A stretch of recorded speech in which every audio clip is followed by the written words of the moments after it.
Kini Bang Imran pagi buta sudah datang untuk menimba air buat mandi ibu.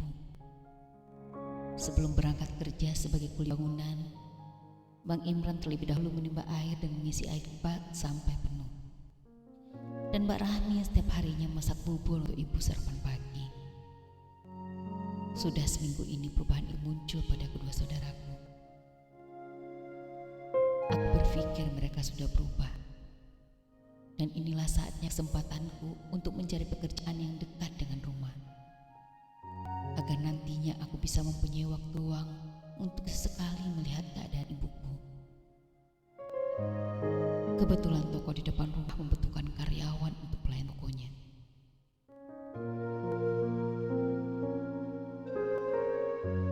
Mbak, Riana ingin bekerja di toko depan.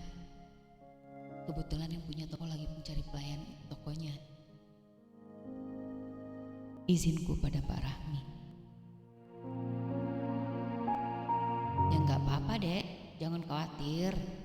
Udah Mbak yang akan menjaga ibu. Ucap Mbak Rahmi setuju dan meyakinkanku. Esok paginya, aku pun mendatangi toko sembako tersebut. Toko yang diberi nama Harapan Bunda itu kini sudah mulai buka. Maaf Mbak, saya ingin melamar menjadi pelayan toko di sini. Apakah saya bisa bertemu dengan pemiliknya langsung? Ucapku pada pelayan toko itu. Mari masuk Mbak, saya ada di sana. Ucapnya menunjuk ke arah meja kasir.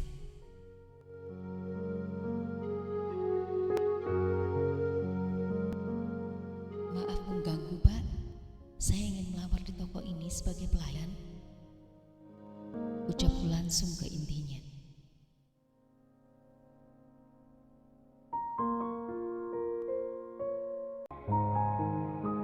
Mau kerja sekarang atau besok? Ucap pemilik toko ramah. Bagaimana kalau besok saja Pak? Ucapku. Boleh. Besok sebelum jam 7 pagi, kamu sudah harus standby di toko. Ucap Pak Kasmir pemilik toko. Tanpa syarat apapun yang terpenting mau bekerja aku resmi diterima.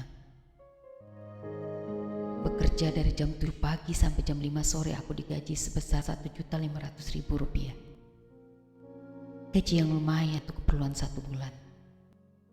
Apalagi jam waktu makan siang dan beristirahat setengah jam bisa kugunakan untuk melihat keadaan ibu. Dengan melangkahkan kaki selama 5 menit aku sudah sampai di rumah.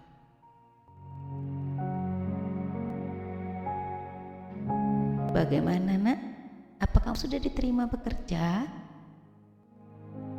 Ucap ibu menantikanku pulang yang sedang duduk di lantai teras beralaskan tikar plastik.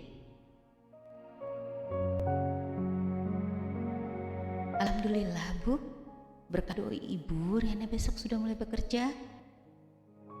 Ucapku bersyukur sembari memeluk ibuku. Wajah dan tubuh ibu kini sudah nampak berisi dan tak pucat lagi. Beliau bisa berjalan dengan tegap tanpa harus dipopong lagi dan aku melihat semangat ibu kembali lagi. Rupanya penyakit ibu datang bukan karena dari lelahnya fisik, melainkan batin ibulah yang selama ini sakit. Tak ada yang lebih membahagiakan dariku selain melihat ibuku ceria dan sehat seperti sedia kala. Belum sempat aku mengganti baju. Tiba-tiba ada 2 orang pria yang memantau keadaan dan melihat keadaan rumah. Entah apa maksud dari kedua pria tersebut yang berpakaian rapi itu.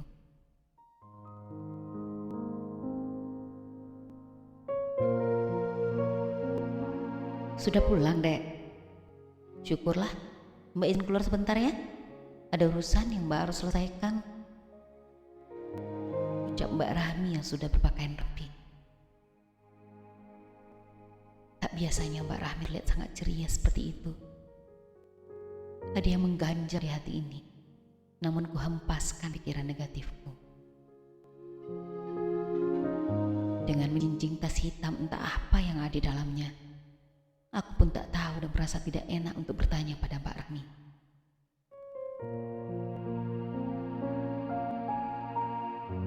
Bu, bagaimana keadaan Ibu? Apa hari ini ada kelakuan dari Mbak Rahmi yang Ibu sedih? Tanyaku khawatir.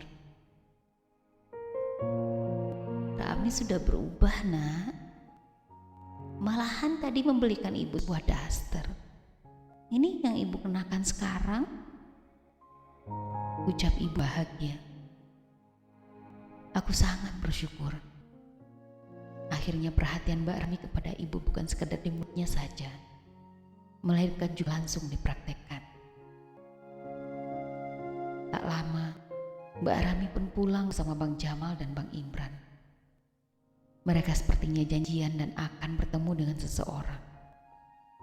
Entahlah, aku tak tahu dan perasaanku semakin tak enak.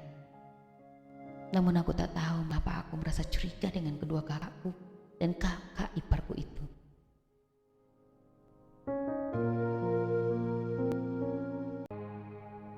Semoga saja mereka tak melakukan sesuatu yang akan merugikanku dan ibu atau perbuatan buruk lainnya.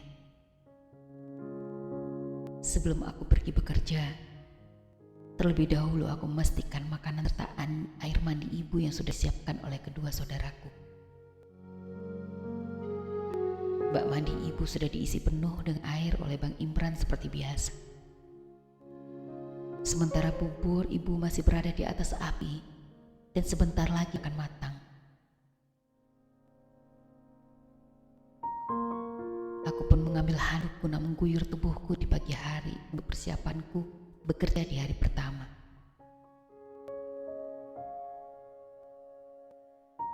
Setelah mandi, aku berganti pakaian dan sarapan terlebih dahulu bersama ibu.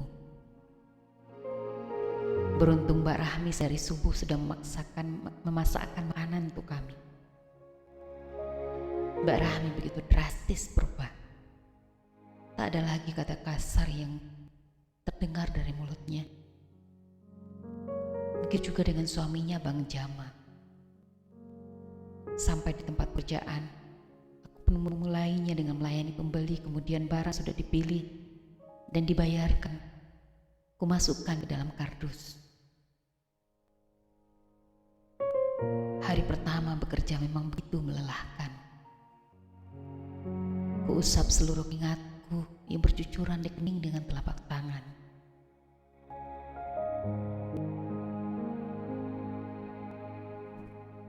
Kamu gigih juga ya Rana ya? Puji Wina menjadi pelayan toko sama sepertiku. Aku hanya menanggapi pujian Wina dengan tersenyum. Waktu makan siang pun tiba. Semungkus nasi kotak yang diberikan pada pekerja toko sebagai pengisi perut istirahat siang. Aku izin kepada Pak Kasmir untuk pulang ke rumah menjenguk ibuku. Nasi kotak yang dibagikan oleh Pak Kasmir kepada karyawannya sengaja tak aku makan di sana, mengingat aku ingin memakan nasi kotak jatahku bersama ibu.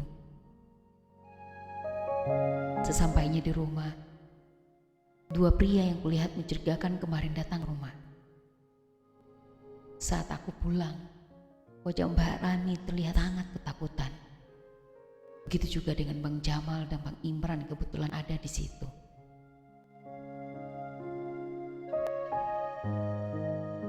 Kok kamu cepat pulang, Rin? Tanya Mbak Rahmi. Riana hanya pulang di jam istirahat, Mbak. Sebentar lagi Rian juga akan kembali bekerja. Jawabku sambil membuka nasi kotak yang dibawa dari tempat bekerja.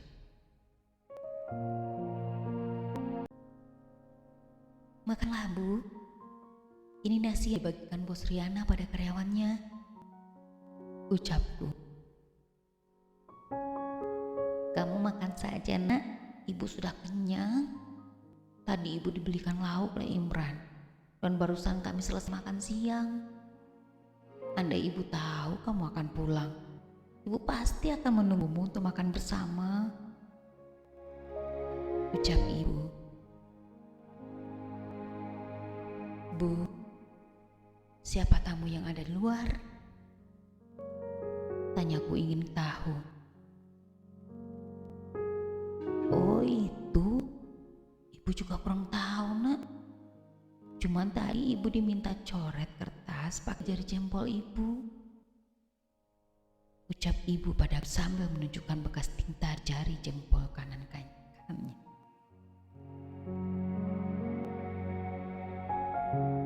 Untuk apa mereka mengambil si jempol ibu?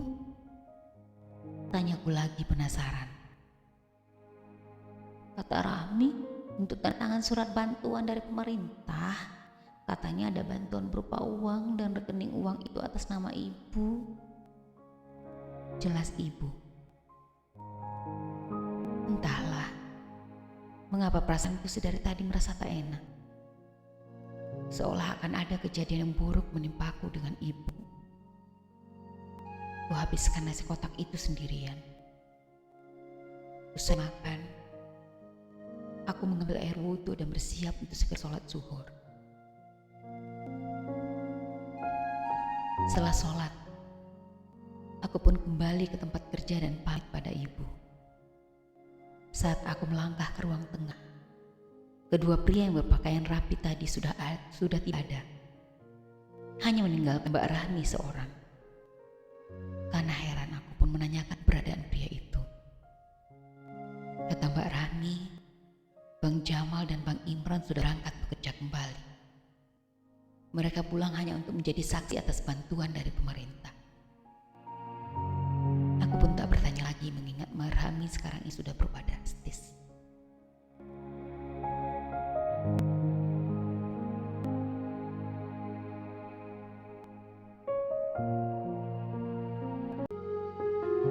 Bagaimana keadaan ibumu? Tanya Pak Asmir. Alhamdulillah sehat, Pak. Jawabku. Pak Asmir selalu menanyakan keadaan karyawan serta keluarga karyawannya. Kami para karyawan bekerja pada beliau bukan hanya sebagai pekerja saja di tokonya, melainkan kami juga dianggap sebagai keluarga. Pak Asmir adalah bos yang baik untuk para karyawannya. Pantas saja, para karyawan di sini ada yang sudah sampai bertahun-tahun bekerja dengan beliau. Dan aku adalah salah satu dari karyawan yang beruntung itu. Mengingat zaman sekarang sangat sulit sekali mendapatkan bos yang sebaik Pak Asmir.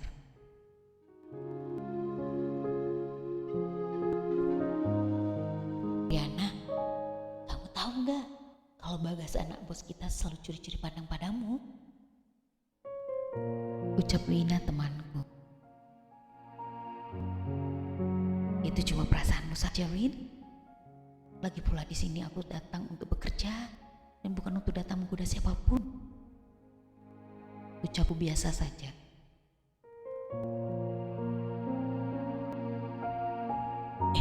Kamu tahu nggak? April itu juga suka dari dulu sama Bagas. Tapi kayaknya Bagas juga aja tuh. Walaupun April sering kasih perhatian pada Bagas. Ucap Wina. April adalah petugas kasir di toko harapan bunda. Gayanya yang elit dan judes membuatku malas untuk berteman dengannya. Waktu itu aku pernah mengajaknya berkenalan dan berusaha untuk akrab. Namun April terkesan memilih teman. Jujur, aku tak tertarik sama sekali dengan urusan lelaki dan perasaan. Hatiku untuk saat ini hanyalah untuk ibuku seorang. Aku tak tahu sampai kapan hati ini bisa merasakan yang namanya jatuh cinta. Karena Wina merasa tak kuhiraukan atau menanggapi saat ia bercerita. Akhirnya Wina sebel denganku, kemudian ia meninggalkanku pergi mengatur barang yang berantakan di belakang toko. Jarum jam pun beralih ke angka 5. Tadinya waktu kami untuk berhenti bekerja dan menutup toko. Rasa lelah hari ini sungguh nikmat kurasakan. Karena aku sangat bahagia bisa bekerja sambil menengok ibu.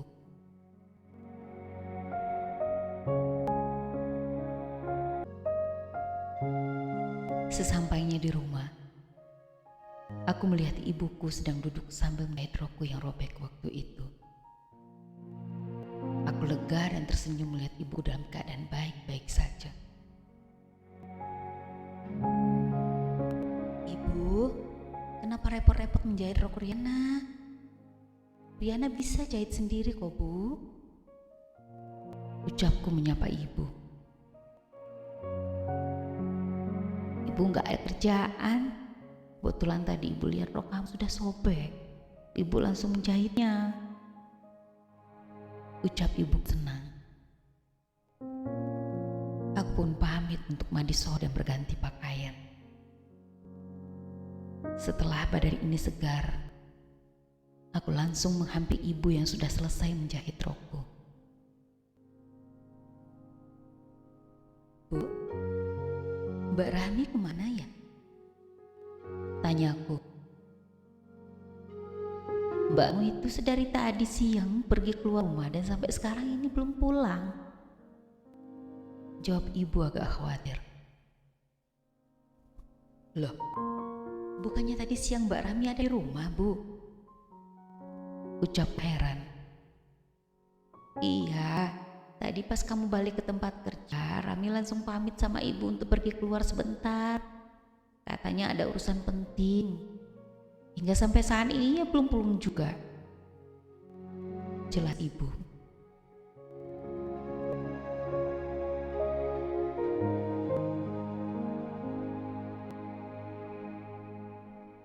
Kemana Mbak Rahmi pergi dan apa urusan kakakku itu sampai keluar rumah? Dari kemarin lagatnya sangat mencurigakan. Bu, Riana tinggal sebentar ya ke rumah Bang Imran. Izinku pada ibu. Pergilah, jangan lama-lama ya. Ibu kesepian di rumah sendiri. Ucap ibu. Apa ibu mau ikut? Riana akan gendong ibu. Ucapku menawarkan. Hehehe, Riana, memang ibumu baik pakai digendong. Pergilah cepat, ntar keburu maghrib. Ucap ibu terkekeh.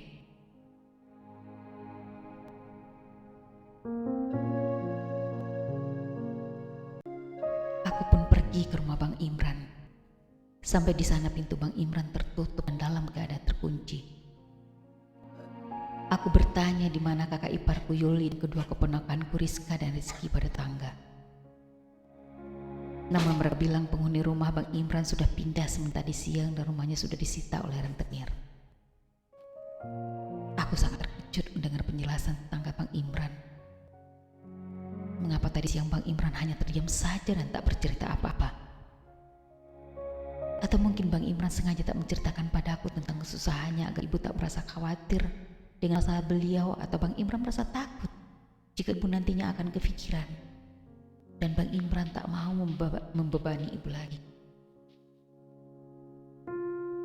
Aku pulang dengan sangat lesu. Baru saja abangku menjalani kekerapan dan ingin berbakti pada ibu. Kini harus pergi lagi entah kemana. Aku hanya menunggu kepulangan Bang Jamal dan Bang Rahmi dan menanyakan keberadaan tentang masalah yang menimpa Bang Imran. Menjelang maghrib, Mbak Rahmi pun pulang bersama Bang Jamal. Mbak, dari mana saja? Kenapa ibu ditinggal sendirian? Tanya aku. Mbak tadi ada urusan di luar yang harus Mbak selesaikan. Jawaban Mbak Rahmi sama dengan jawabannya tadi pagi ketika aku tanya. Ada apa dengan saudara sulungku ini? Apa yang terjadi sebenarnya hingga Mbak Rahmi enggan bercerita padaku?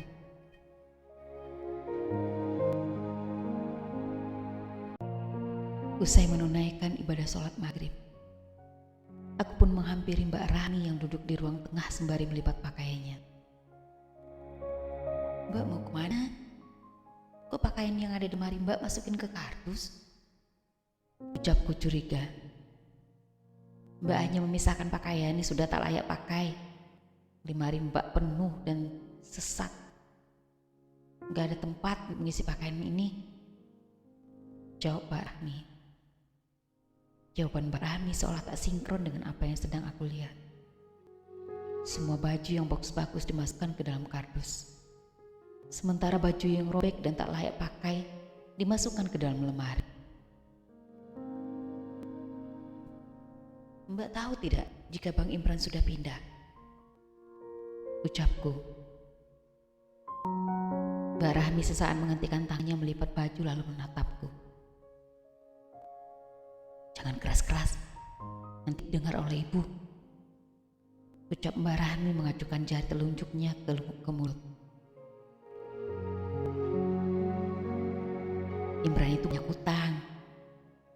Makanya rumahnya ditinggalinya saat ini diambil oleh rentenir. Jelas Mbak Rahmi. Kok sampai banyak utang sih Mbak? Kan Bang Imran bekerja setiap harinya. Ucapku heran. Si Yuli istrinya itu gaya hidupnya selangit. Selalu saja menuntut suami untuk membeli sesuatu yang dia inginkan. Jika tidak tercapai, maka cerailah yang ia minta dari suaminya. Jelas Mbak Rahmi. Terus Bang Imran sekarang pindah kemana Mbak? Tanyaku lagi. Imran sudah pindah ke rumah mertuanya. Tadi siang itu makanya Mbak lama pulang karena mengantarkan Imran ke sana. Jelas Mbak Rahmi dengan suara yang pelan. Kasihan juga nasib Bang Imran. Walau bagaimanapun, Bang Imran adalah tetap saudaraku. Tak terasa bulir bening itu menetes di pipiku menangisi saudaraku. Andai saja aku punya kemampuan, aku pasti akan membantu saudaraku terbebas dari hutang piutang. Saat kami sedang membicarakan Bang Imran, tiba-tiba pintu diketuk oleh seorang. Aku bangkit dan bergegas keluar rumah.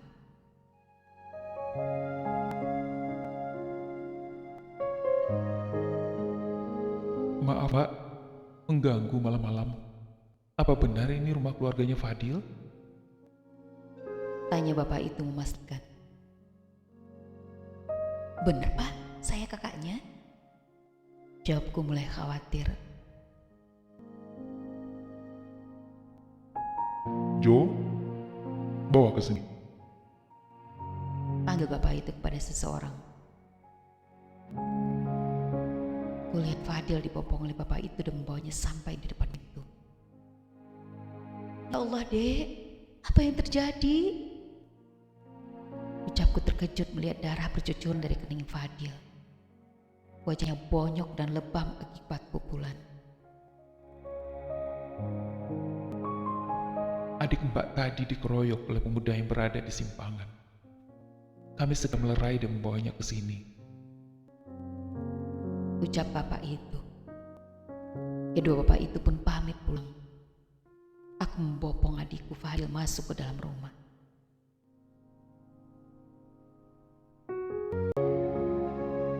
Ya Allah Fadil, ucap Mbak Rahmi juga kaget. Ibu pun keluar dari kamar karena mendengar suara kami. Fadil, anakku? Ibu menangis sambil mengusap wajah Fadil yang sudah babak belur. Aku mengambil kapas dan kubasahkan dengan air sambil membersihkan darah dari keningnya yang mengucur sampai ke wajah. Darah itu sebagian sudah agak mengering.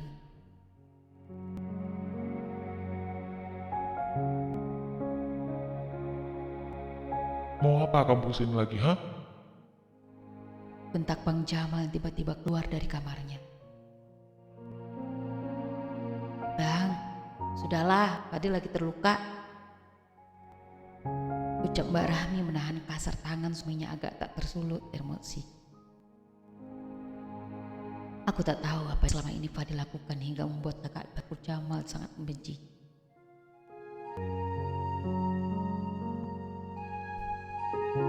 Ibu, maafkan Fadil, Bu. Ucap Fadil bangkit dan meluk ibuku. Fadil anakku, ibu sangat merindukanmu. Ucap ibu.